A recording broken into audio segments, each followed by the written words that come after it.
Good afternoon, everyone over at CODOBS 24/7. My name is Charles, or Big Busy, and I got a gameplay here that might be of some interest to you. It's with the MP7 Thermal. I do get an MOAB. I think I get like a 40 gun streak, somewhere around there anyway. I didn't really count, so. Before I get into it, just wanted to preface by saying that this gun is very, very good with thermal. It's not like it's, some super difficult challenge like getting a kill streakless nuke with, a thermal F2000 in Modern Warfare 2 or something. It's pretty damn good. If you put stability on this thing and obviously the thermal sight with quick draw so you can just zoom in a little bit faster, it is beastly. I mean, it barely moves at all. The main problem you're probably going to run into is that a lot of people use assassin in this game and they don't show up. But I mean, as long as you're not aim down sight waiting for people to walk past you, then that shouldn't bother you either. I mean, if you see a guy and zoom in on him, even if he has assassin, you'll still be able to see that he's there pretty easily. Anyway, I hope you guys enjoy the gameplay. I thought I might talk about the gameplay a little bit, but I know that a lot of people over here aren't huge fans of that. So I thought I'd talk about my schooling a little bit. I've had kind of a tumultuous life growing up, a lot of ridiculous stories and stuff. But I thought I'd start with the expulsion from schools. By all means, if you guys are still in high school or whatever, don't take this by as a kind of influence. It's pretty dumb of me, and I regret it to this day because I got expelled from two pretty prestigious high schools, I guess you could say. One of them was a boarding school that the Prince of England actually went to, and that one was a little bit more ridiculous. I mean, the first one I went to, I got expelled because this is back in my smoking weed days. I was smoking weed in some house near the school's backyard, and that people came home, and I ended up jumping over the fence, getting into a foot race with police, and that didn't turn out very well. But the second one's a little bit more interesting.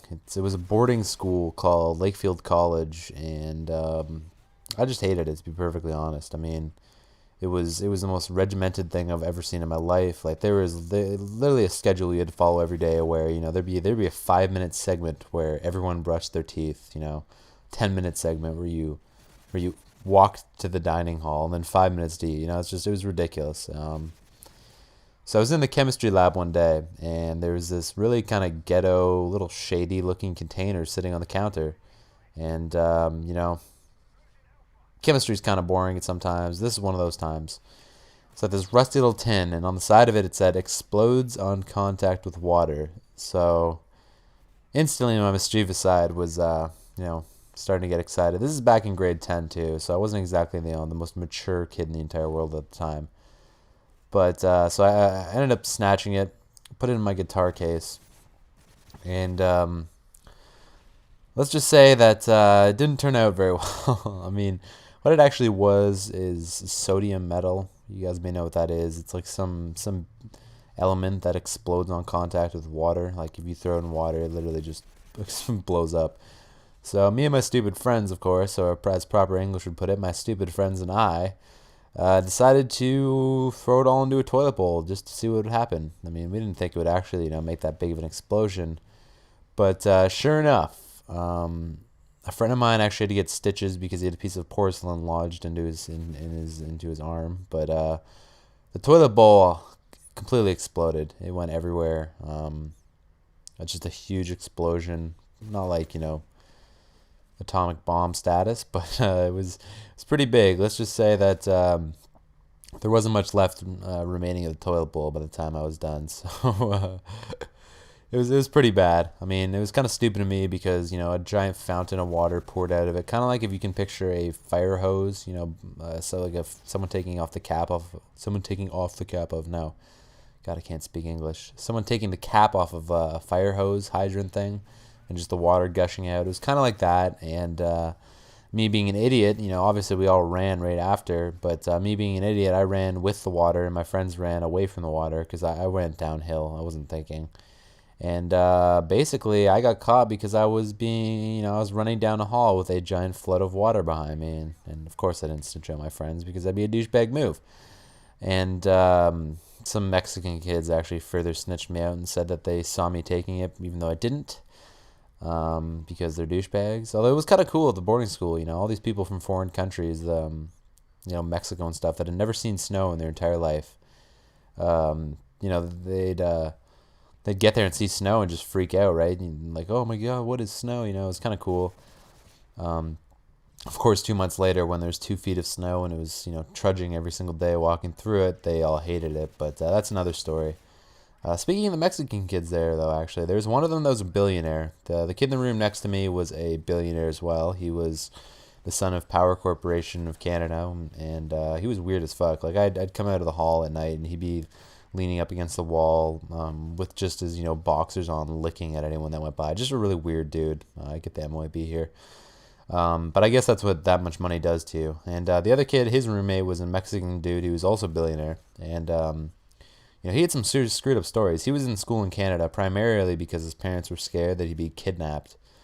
And he told me a story of a friend of his. Well, I guess a friend of his that used to be, who actually ended up dying. But he was also quite wealthy himself, and some guy kidnapped his friend. And, the ransomers asked his family to pay, like $200 million, something ridiculous. And they refused.